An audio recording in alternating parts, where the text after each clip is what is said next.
Le mariage d'Aïcha, apparu dans un article du journal The Times Tribune, de 1891, est raconté par un correspondant de Londres. C'est le soir que nous nous sommes rendus à un mariage marocain, l'une des curiosités les plus intéressantes du Maroc, écrit le correspondant. Nous avons trouvé notre chemin jusqu'à une maison basse blanchie à la chaux, dans laquelle les dames de la fête sont entrées. Les messieurs ont dû rester à l'extérieur, et nous nous sommes retrouvés dans un court passage menant au patio, une boule carrée autour de laquelle les chambres sont construites. Le patio était bondé de femmes accroupies sur le sol, certaines sirotant du thé, ou mangeant des gâteaux sucrés, et les musiciens chantent. En les traversant, nous sommes entrés dans la pièce où la mariée était assise. Elle était entourée de ses amis et de ses proches, dont beaucoup tenaient de longues bougies allumées. Les femmes étaient élégamment vêtues, et avaient le visage et les yeux très peints.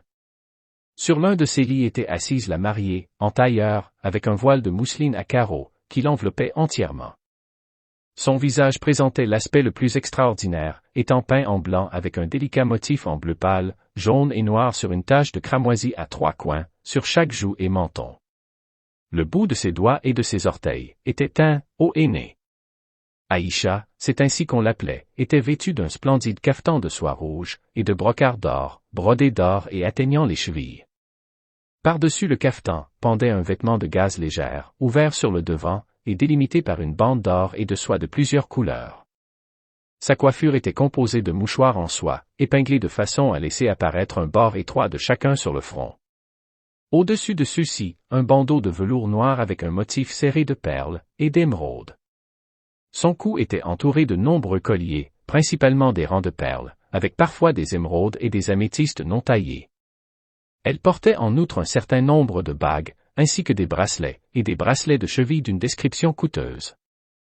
Le bijou le plus remarquable était les boucles d'oreilles, qui étaient aussi grandes qu'un bracelet ordinaire, la partie traversant l'oreille étant un tube d'or d'un demi-pouce de diamètre.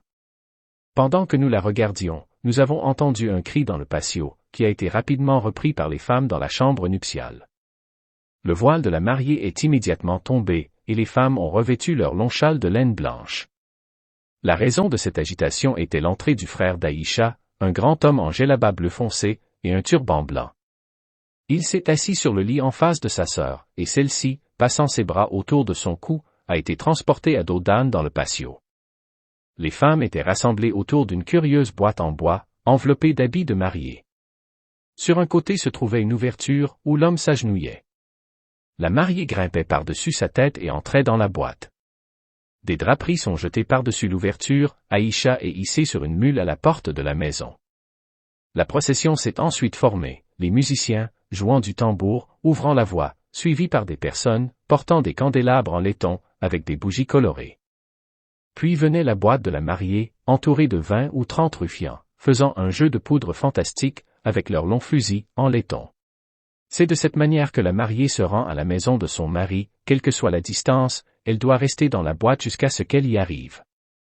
La boîte est alors soulevée, et la mère de l'époux vient avec un bol de lait, une miche de pain et du sel, pour que la mariée puisse les goûter.